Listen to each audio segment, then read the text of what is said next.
Bonjour à tous, c'est le moment spirituel fort de la semaine pour tous les catholiques. Je parle bien sûr de la messe. Tous les dimanches, des millions de catholiques se rendent dans leurs églises pour célébrer la mort et la résurrection du Christ. Pourtant, une forme de routine s'installe parfois et nous perdons de vue le sens de ce qu'il s'y passe. Aujourd'hui, nous vous proposons justement de retrouver le sens de cette célébration. Pour cela, nous allons rejoindre le père Jean-Baptiste Nadler. Il est curé de paroisse ici à Vannes et connaît parfaitement ce sujet. Il a écrit plusieurs ouvrages sur la messe. Nous le retrouvons tout de suite, mais avant cela, n'oubliez pas de vous abonner. Bonjour mon père. Bonjour. Merci de nous accueillir dans votre pays breton. Je me permets de commencer avec une question peut-être un peu provocante, mais à quoi cela sert d'aller à la messe tous les dimanches? Il se passe la même chose quasiment toutes les semaines finalement, non? La messe, en fait, c'est l'actualisation, pour utiliser un mot un peu savant, du mystère pascal, c'est-à-dire de la mort et la résurrection de Jésus. Donc Jésus est déjà mort et il est ressuscité pour toujours. Voilà. Ça s'est fait il y a 2000 ans à Jérusalem. Et la messe vient nous rendre présent de ça. Et donc le fait de venir à la messe tous les dimanches, c'est vrai qu'il y a un rapport au temps qui est un peu particulier parce que ça nous emmène il y a 2000 ans à Jérusalem. Donc chaque dimanche, on est il y a 2000 ans à Jérusalem. Dans ce voyage dans le temps qu'est la messe, finalement, au début de ce voyage dans le temps, au début de la messe, on récite le Je confesse à Dieu, le Confiteor.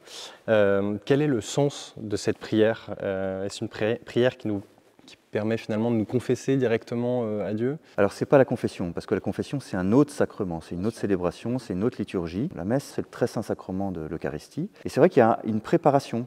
Au début de la messe, on va aborder Dieu et le monde invisible, les anges, les saints, toute la cour céleste qui sont là, on va aborder avec une attitude humble.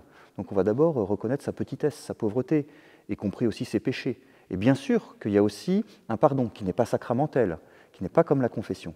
Mais bien sûr que quand on s'ouvre à Dieu et on lui demande du fond du cœur pardon, surtout en s'appuyant sur la prière les uns des autres, dans le Confiteor, on dit « je confesse à Dieu » et on demande la prière priez pour moi, frères et sœurs, etc. Eh bien ça, évidemment que le Seigneur aussi nous pardonne. Alors, pas les péchés les plus graves qui sont, eux, remis par la confession.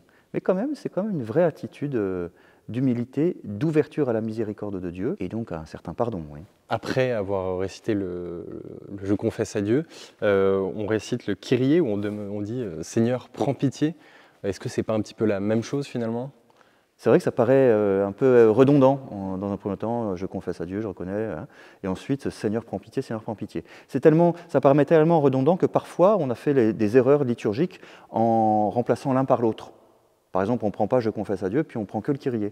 En fait, non, c'est deux rites liturgiques différents. Il y a d'abord la préparation pénitentielle, soit le « je confesse à Dieu », qui peut avoir d'autres formules aussi. Hein. Ensuite, le Kyrie, Seigneur en grec, Kyrie eleison, Christ eleison, ou en français, Seigneur prends pitié, ô Christ prends pitié.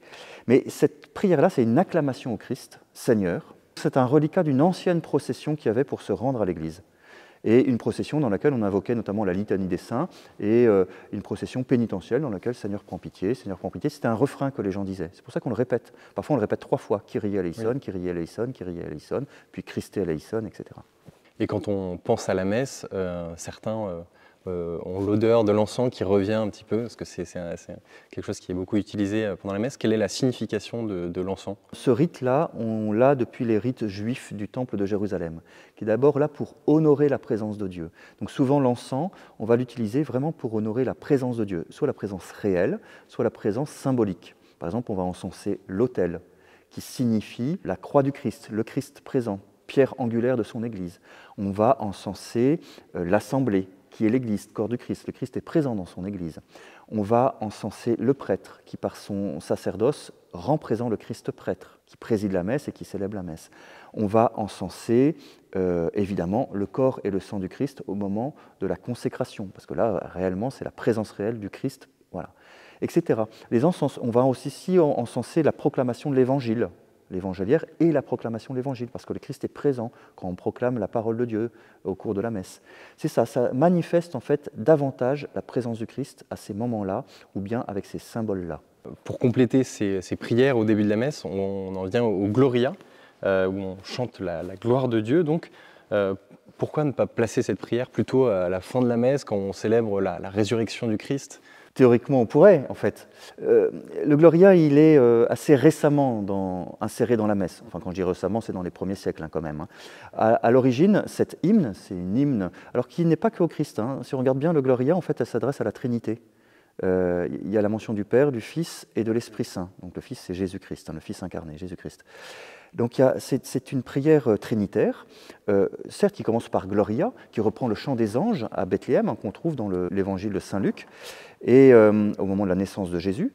Mais ce n'est pas que la gloire de Dieu, il y a pas mal de choses dans Gloria. C'est une très très belle hymne qui initialement était pris au laude le matin, dans la prière de l'église du matin, qui n'est pas pendant la messe, et où on glorifie la Trinité au début de la journée.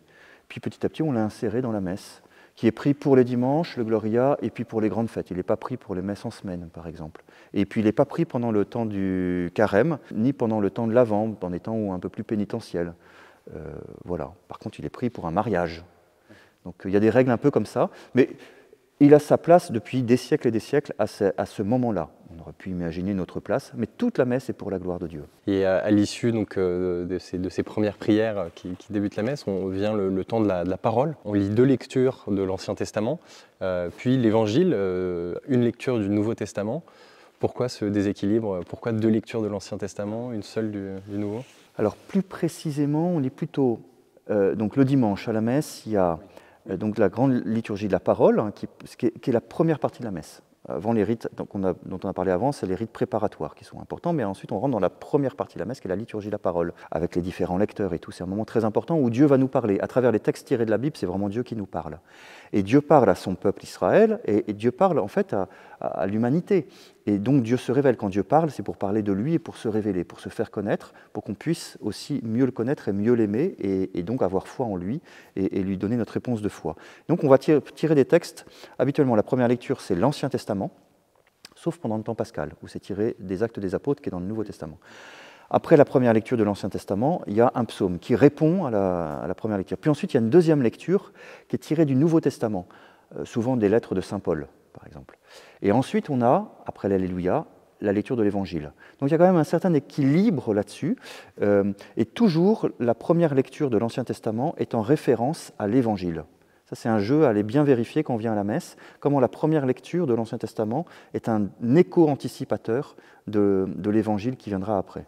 Le psaume, c'est parfois un petit peu difficile d'accès, j'ai l'impression. Il est d'ailleurs assez rarement commenté par le prêtre au moment de l'homélie.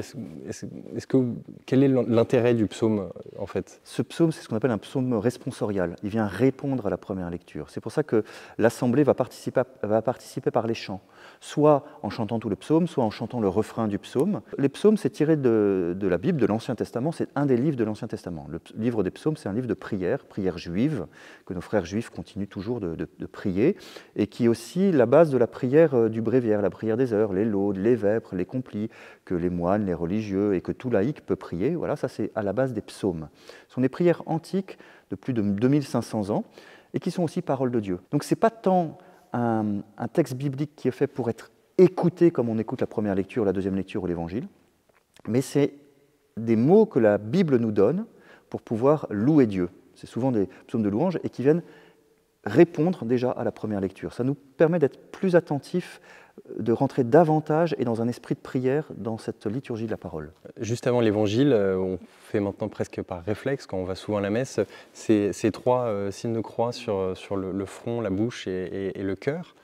Quelle est leur signification exactement ? Alors, ces 3 gestes que nous faisons tous, hein, d'abord le diacre va signer l'évangéliaire, il va faire le signe de croix sur l'évangile, et ensuite il va le faire sur lui-même, et l'Assemblée va le faire aussi, tout le monde va le faire. Et il n'y a pas de parole qui accompagne. D'habitude, dans la liturgie, un geste est accompagné d'une parole. Là, il n'y a pas de parole. Mais cela dit, on peut quand même intérieurement donner une signification qui est réelle, hein, c'est que la parole de Dieu, l'évangile qui va être proclamé, qu'il puisse vraiment entrer dans notre intelligence, qu'on puisse le comprendre. On vient sanctifier notre intelligence, on vient vraiment comme bénir notre cerveau en disant viens, Seigneur, rends capable mon cerveau de comprendre et d'accueillir ta parole de Dieu. Et puis on vient signer sur nos lèvres, parce qu'on aura de nouveau aussi à le proclamer, cet évangile, à l'annoncer. Si on reçoit l'évangile, ce cadeau de Dieu, ce n'est pas que pour nous, c'est aussi pour qu'on puisse le transmettre aux autres. C'est la question de l'évangélisation dans notre vie. Et à un moment, comme dit le pape Saint Paul VI, à un moment, l'évangélisation, elle passe par des actes, mais elle passe aussi par une parole explicite. Et puis bien sûr, le fond du cœur, voilà, que l'Évangile vient au plus profond de notre cœur. Cela dit, on pourrait éventuellement en faire d'autres, il ne faut pas en faire d'autres, hein, mais encore une fois, il faut que la parole de Dieu puisse aussi passer dans nos mains. Et en fait, ces signes de croix, on peut les mettre un peu en lien avec la façon dont nos frères juifs eux-mêmes ont développé, à travers les téphilines, ces petits boîtiers qu'ils mettent sur le front ou sur le bras, au niveau du cœur, pour bien se rappeler que la parole de Dieu et les commandements de Dieu, il faut à la fois les comprendre et creuser notre intelligence dessus, et en même temps, le bras et le cœur, les mettre en pratique. Très bien, et durant l'homélie, donc le prêtre vient parfois commenter ces différentes lectures. Quel est l'objectif de l'homélie? Est-ce que ça doit être justement une sorte de commentaire de texte? Est-ce que ça doit être une leçon de morale, un cours de caté, un commentaire de l'actualité? L'homélie, c'est un rite liturgique, d'abord. C'est un rite liturgique, c'est-à-dire que ce n'est pas un cours de théologie. Et c'est pour ça que ce rite, il est réservé, il est fait par des personnes dont c'est la mission dans la liturgie de le faire, c'est-à-dire des gens qui ont reçu le sacrement de l'ordre, évêque, prêtre ou diacre. Un laïc ne peut pas faire une homélie, même si un laïc était très compétent en théologie, parce que ce n'est pas un cours de théologie. C'est d'abord un rite liturgique et qui manifeste en fait la mission d'enseignement de l'Église, le munus docendi, qui est une des 3 missions dans l'Église, et ceux qui ont reçu le sacrement de l'ordre agissent au nom du Christ et vont enseigner. Donc c'est certes une partie d'enseignement, mais qui encore une fois se distingue d'un cours de théologie. Le but de l'homélie, c'est l'actualisation de la parole de Dieu, c'est-à-dire s'appuyant sur la parole de Dieu proclamée dans la liturgie, c'est de pouvoir aider tous les chrétiens, l'assemblée, la communauté paroissiale, par exemple si c'est une messe paroissiale, en tout cas la communauté chrétienne qui se rassemble, à pas simplement mieux comprendre la parole de Dieu, mais à mieux la mettre en pratique. Le but, c'est vraiment ça. Jésus revient très souvent dans l'Évangile à la mise en pratique de la parole de Dieu. Pas simplement de l'écouter, mais la mettre en pratique. Et donc l'homélie a cet objectif-là, certes de donner des clés de compréhension pour ne pas faire de contresens, voilà. Donc il faut que celui qui prêche ait une bonne formation biblique, mais qu'il y ait lui-même aussi en fait, une vie qui corresponde à la mise en pratique de la parole de Dieu. Et est-ce qu'il y a des règles particulières pour ces homélies? On dit parfois qu'il ne faut pas qu'elles dépassent 7 minutes, c'est rarement le cas. Le pape François rappelle souvent un peu cette règle non écrite, et puis c'est pas une règle, c'est une indication. La question du temps, c'est lié aussi à la culture, en fait, hein, ça dépend de différentes habitudes et coutumes culturelles liturgiques. Mais il y a quand même un point de repère important, c'est que l'homélie, qui est un rite liturgique, ne doit pas, dans la liturgie, dans la messe, il y a une sorte d'équilibre, il y a un rythme. Si l'homélie est démesurément trop longue, en fait, elle vient casser le rythme de la liturgie de la parole, par exemple. Donc oui, il faut un certain temps. Et puis, ce n'est pas simplement une question d'attention, parce qu'il y a entre guillemets, des formes de techniques pour relancer l'attention d'une assemblée. Un texte plus narratif, une histoire, un exemple, une illustration, tout ça une admonestation, une exhortation, enfin, il y a plein de façons de tisser son homélie. Mais quand même, il ne faut pas qu'elle soit trop longue, eu égard en fait au rythme entier de la liturgie. Et ça, c'est un point que le pape François rappelle, il a vraiment raison là-dessus. Ouais, donc il y a un vrai équilibre en fait, qu'il faut trouver dans une messe. Oui, une homélie ne sera pas la même longueur dans une messe en semaine, par exemple, qui dure à peu près une demi-heure, ou une messe du dimanche qui est plutôt d'une longueur d'1 heure. Et puis, ce n'est pas la même chose si c'est une assemblée composée essentiellement d'enfants ou de personnes âgées, ou bien mixte, comme un dimanche habituel en paroisse. Oui, donc le prêtre s'adapte vraiment au public. Il doit vraiment... L'idéal, c'est que le prêtre puisse connaître aussi quels sont les besoins des personnes à qui il s'adresse. Et un curé de paroisse, eh bien, il connaît ses paroissiens, il va pouvoir être un peu plus adapté. Une homélie, par exemple, pour un mariage, c'est beaucoup plus difficile, parce que le prêtre connaît moins l'ensemble de l'assemblée. À l'issue de l'homélie, on récite donc le credo, le « Je crois en Dieu ». Je pense évidemment que je ne suis pas le seul à avoir des doutes, parfois à douter, à me poser d'importantes questions sur ma foi. Dans ce cas-là, est-ce que cela a du sens pour moi de réciter le « Je crois en Dieu » ? Alors, une petite précision, c'est que se poser des questions sur sa foi, c'est très bien, mais ce n'est pas des doutes. Le doute est contraire à la foi. Je le répète parce que parfois il y a des ambiguïtés là-dessus. Le doute, c'est un acte volontaire qui met en cause la foi. Tandis que se poser des questions, ça c'est nécessaire et ça va même faire grandir notre foi, parce que notre foi est une adhésion de notre intelligence et de notre volonté à Dieu qui se révèle. Donc notre intelligence a besoin de comprendre. Et c'est pour ça qu'il y a un credo qui est un résumé de toute la foi catholique. Le credo est notre réponse à Dieu. Dieu vient de nous parler dans la liturgie de la parole, à travers le ministère des lecteurs et du diacre, et nous répondons, nous disons à Dieu, tout ce que tu nous as dit de toi-même, nous le croyons, nous avons foi en toi. Ça ne veut pas dire qu'on a tout compris encore. On n'a jamais tout compris de Dieu, jamais. Et c'est pour ça qu'il faut toujours se poser plein de questions, et ça c'est une foi vive et vivante de se poser des questions. Le doute, ce serait de se dire, je refuse de croire ce point-là. C'est très différent. Voilà. Alors quelqu'un qui aurait des doutes, j'invite à se convertir. Et puis à creuser, et puis vraiment à poser un acte, parce que le doute, c'est toujours lié à une tentation qui est une tentation du démon, qui veut nous empêcher de croire, voilà, qui veut nous mettre le doute dans notre cœur. Donc il faut refuser la tentation du démon, et puis avec toute l'Église, avec nos frères et sœurs, dire « je crois », credo. J'ai une question également sur la prière universelle. C'est un moment important de la liturgie, de la messe. Est-ce que ça doit être une forme de catalogue de toutes les prières possibles d'une assemblée à Dieu, ou est-ce qu'il y a des règles particulières? C'est un très beau moment, c'est un très beau rite liturgique. C'est le Concile Vatican II qui a voulu qu'on restaure, qu'on remette la prière universelle. C'était quelque chose déjà ancien, ce qu'on appelle aussi la prière des fidèles. Et puis qui avait été un peu perdu, et le Concile Vatican II a demandé à la reprendre. Et en fait, c'est une prière de l'Assemblée. Il y a un lecteur, normalement le diacre, qui propose à l'Assemblée des intentions de prière.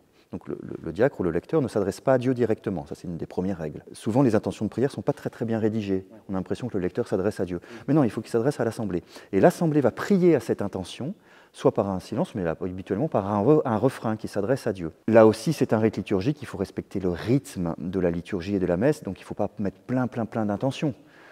Généralement, 4 ou 5, c'est déjà amplement suffisant. Et puis, on n'est pas obligé d'avoir le catalogue exhaustif.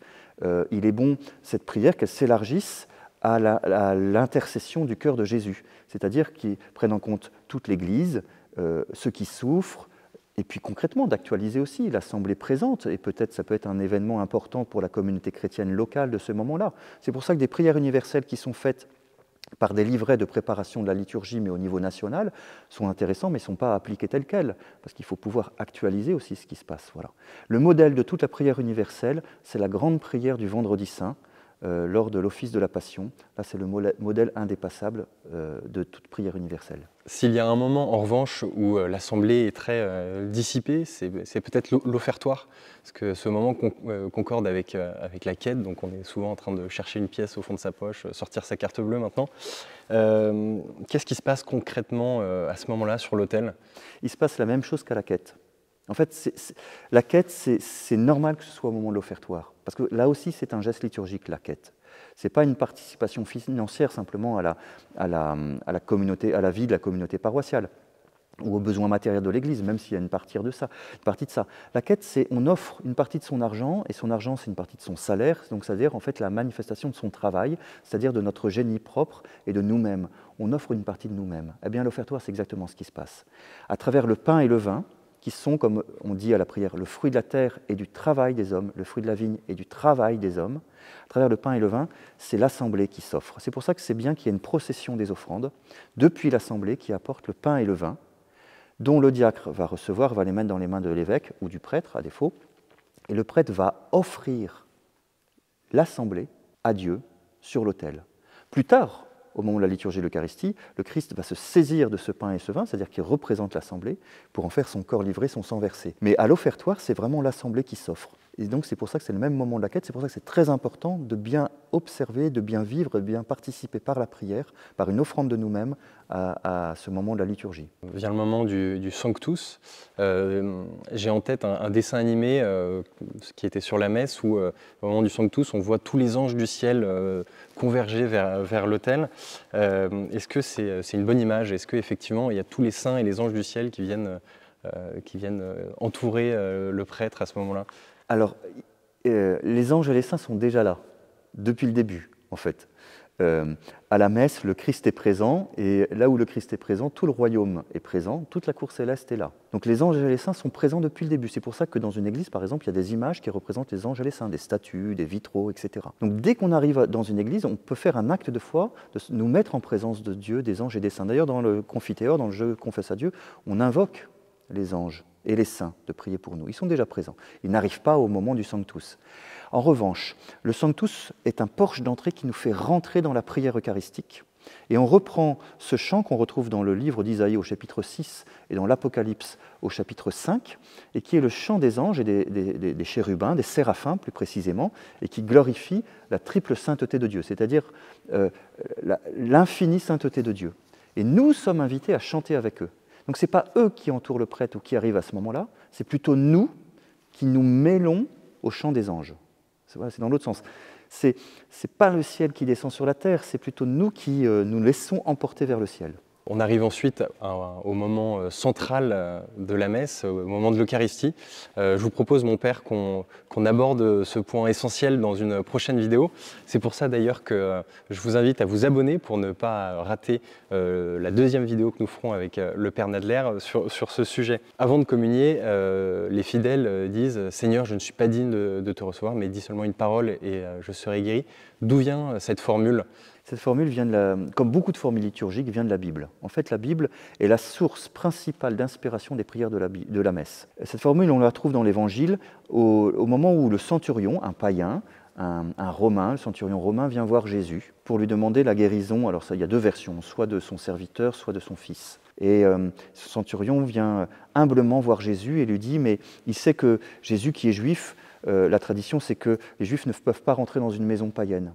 Et le centurion vient dire, voilà, je ne suis pas digne que tu entres sous mon toit, mais dis seulement une parole et mon serviteur sera guéri. Et on a transposé cette phrase pour nous, avant de communier, dans cette attitude humble, vraiment de ce centurion, pour que nous disions au Seigneur, je ne suis pas digne, mais dis une parole et mon âme sera guéri, et je serai guéri. Voilà.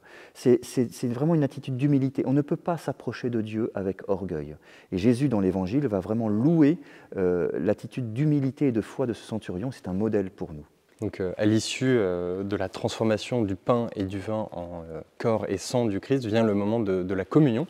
C'est souvent, peut-être pas souvent, mais parfois un petit peu le bazar dans les églises au moment de s'avancer vers l'autel pour communier. Est-ce que l'Église indique une façon de faire pour encadrer ce moment ? Ah oui, il y a beaucoup d'indications précises, parce que c'est un des moments sommitales, c'est un des moments les plus importants de la messe. En fait, c'est le sommet de notre participation à la messe. C'est le moment où on va recevoir le sacrement de l'Eucharistie. La messe, c'est toute une liturgie dans laquelle il y a la célébration d'un sacrement précis, le très saint sacrement de l'Eucharistie. Et l'Eucharistie, le Seigneur l'a institué, ce sacrement, pour nous le donner, pour qu'on puisse le recevoir. Et ça, c'est la communion. Donc c'est vraiment le sommet de la participation à la messe. Donc il faut bien s'y préparer. Je pourrais dire même que toute la messe nous prépare à la communion, en fait. Et plus précisément, à ce moment-là, on est invité à venir en procession. Ce n'est pas un acte seulement individuel. Comme son nom l'indique, la communion nous fait communier à Jésus, vivant, ressuscité, qui a donné sa vie pour nous, le corps livré du Christ pour nous, et il est ressuscité, vainqueur de la mort, mais c'est aussi une communion ecclésiale. Le corps du Christ, c'est l'Eucharistie, mais c'est aussi l'Église, comme dit saint Paul. Et on est tous membres de ce corps qu'est l'Église. Donc c'est important de pouvoir communier au Christ et aussi ensemble, avec nos frères et sœurs. Donc on vient dans une procession. L'idéal, après ça dépend de chaque église, mais l'idéal c'est qu'il y ait un unique point de communion, un unique lieu de la communion. Logiquement, au niveau architectural, c'est à la rencontre entre la nef, où se tient l'assemblée, qui représente toute l'église, et le sanctuaire, où se tient le prêtre, qui représente et qui rend présent le Christ. Et donc c'est la rencontre du Christ et de l'église. En fait, c'est le lieu du mariage. Et c'est un vrai mariage, c'est une vraie alliance, c'est un vrai corps à corps. À la communion, on ne fait pas que recevoir le corps du Christ, mais on se donne aussi à lui. Comme dans un mariage, où les mariés disent « je me donne à toi et je te reçois ». C'est la même chose. Et on le fait ensemble. Mais alors, une fois qu'on a communié, qu'on a pris un temps de recueillement, quel est l'intérêt de rester jusqu'à la fin de la messe? C'est parfois un peu long après la communion. Pourquoi ne pas quitter l'église à ce moment-là? Parce que on a programmé le four et que le rôti ne va pas cramer. Voilà, donc on a le temps de ne pas quitter la messe. Non, plus concrètement et sérieusement, la messe est presque terminée à la communion, puisque comme c'est le sommet de la participation à la messe, c'est vraiment la fin de la messe à ce moment-là. Il y a le temps de l'action de grâce personnelle, on reverra ça tranquillement, qu'est-ce qu'on peut faire une fois qu'on est à sa place avec le Seigneur en nous, et on prend le temps vraiment, un temps de silence, un silence sacré, pour goûter la présence de Dieu, goûter et voyez comme est bon le Seigneur, et puis après il va y avoir une prière conclusive, qui vient conclure ce temps de la communion. Puis après, c'est très rapide, il y a éventuellement quelques annonces, la bénédiction et l'envoi. La bénédiction est très importante et l'envoi est très important, parce que ce n'est pas un envoi pour dire « ça y est, la messe est finie, vous pouvez partir ». C'est un envoi en mission. Or la messe nous envoie en mission au quotidien, dans notre semaine, pour aller évangéliser, pour aller dire combien Dieu est bon. Puisqu'on a goûté la bonté de Dieu, puisqu'on a goûté la beauté de l'Église, on est envoyé toute la semaine voir les gens pour les ramener le dimanche suivant à la messe. Donc c'est hyper important d'attendre l'envoi en mission. Autre question sur l'attitude à avoir pendant la messe. Il y a plusieurs moments dans la messe où finalement on ne sait pas s'il faut se mettre à genoux, debout, s'asseoir. Comment discerner, savoir quel moment faire quel geste Oui, alors pour toutes les attitudes, il y a un document très important qui s'appelle la PGMR, qui est la présentation générale du missel romain. C'est les quelques pages qui sont au début du missel romain, qui est le livre, un des livres principaux qui sert pour célébrer la messe. Il y en a d'autres, mais... Et cette PGMR va donner plein d'indications pour la célébration de la messe, qui fait quoi, quel geste on prend, quelle attitude, etc. Et il y a des indications même pour l'Assemblée, parce que l'Assemblée n'est pas spectateur de la messe, pas du tout. Elle fait partie prenante. Elle a un rôle dans la liturgie essentiel, voilà, puisqu'elle est l'Église qui participe à la liturgie avec le Christ. Et donc la PGMR donne des indications pour l'Assemblée. Par exemple, au moment de la procession d'entrée, le Christ est présent à travers le prêtre, donc on est debout, et puis on va chanter, on acclame par notre chant. Et puis au moment de la liturgie de la parole, on va être plutôt assis, dans une attitude non pas où on est fatigué, parce que la messe vient à peine de commencer, mais pour une attitude de disciple qui se met assis au pied du Maître pour écouter. Un peu comme Marie de Béthanie qui est assise au pied de Jésus et qui écoute sa parole. Ou bien les disciples qui sont assis autour de Jésus sur la montagne des Béatitudes pour écouter la parole de Jésus. C'est ça, on est assis pour mieux écouter. Et on se lève au moment de l'Évangile parce que c'est le sommet de la liturgie de la parole. Au moment de la consécration, on va se mettre à genoux. Le missel nous demande de nous mettre à genoux pour vraiment adorer la présence du Christ sous l'apparence du pain et du vin, etc., etc. Et ces attitudes, autant que possible, il faut que l'Assemblée adopte les mêmes. Non pas d'une manière uniforme, mais d'une manière de communion. Les gestes communs, comme les paroles communes, vont manifester une plus grande communion dans l'Église. C'est comme si chacun disait les paroles qu'il voulait, pas la même traduction du Notre Père, etc. Mais c'est la même chose, ça ce serait cacophonique. C'est la même chose au niveau des gestes. On est vraiment appelé à ça, et le pape François le rappelait dans un document récent sur la liturgie, qu'il est bon que l'Assemblée ait les mêmes attitudes corporelles. Pour finir, je me permets une dernière question. Pourquoi la messe paraît finalement si compliquée avec autant de prières, autant de rites différents, alors que initialement ça doit être une forme de copie de ce qui s'est passé lors de la Cène, le Jeudi Saint, qui était un repas finalement entre Jésus et ses disciples. Ça devait pas être... c'était assez simple finalement comme cadre. Alors le repas de la Cène est un repas très complexe. C'est un repas rituel juif, le repas qui célèbre la sortie de l'esclavage d'Égypte, traversée de la mer Rouge avec Moïse et tout le peuple d'Israël par la puissance de Dieu, et au cours duquel il y avait eu l'immolation d'un agneau qui sauve, par son sang, qui sauve le peuple d'Israël de l'extermination et de la mort. Et donc nos frères juifs continuent chaque année à faire ce repas qui est très très codifié, extrêmement complexe et codifié, et qui dure des heures, beaucoup plus longtemps qu'une messe. C'est au cours d'un repas ou dans un contexte de repas pascal que Jésus a institué l'Eucharistie. Donc déjà, nos messes sont beaucoup plus simples que le repas pascal de Jésus, et d'une. Deuxièmement, la messe, ce n'est pas le repas pascal. Le repas pascal est le cadre dans lequel Jésus a institué l'Eucharistie. Mais la messe, l'Eucharistie, le sacrement de l'Eucharistie, c'est le mystère pascal, c'est-à-dire la mort et la résurrection de Jésus. Jésus, lors de ce repas avec ses disciples, ce dernier repas, a anticipé, sous la forme de l'Eucharistie, a anticipé sa mort le lendemain sur la croix et sa résurrection 3 jours après au tombeau. Et la messe, c'est cela, c'est la mort et la résurrection de Jésus. Donc la messe n'est pas la copie de la Cène, pas du tout, ça c'est chez les protestants. Okay. La messe n'est pas la copie de la Cène, la messe est l'actualisation de la mort et de la résurrection de Jésus.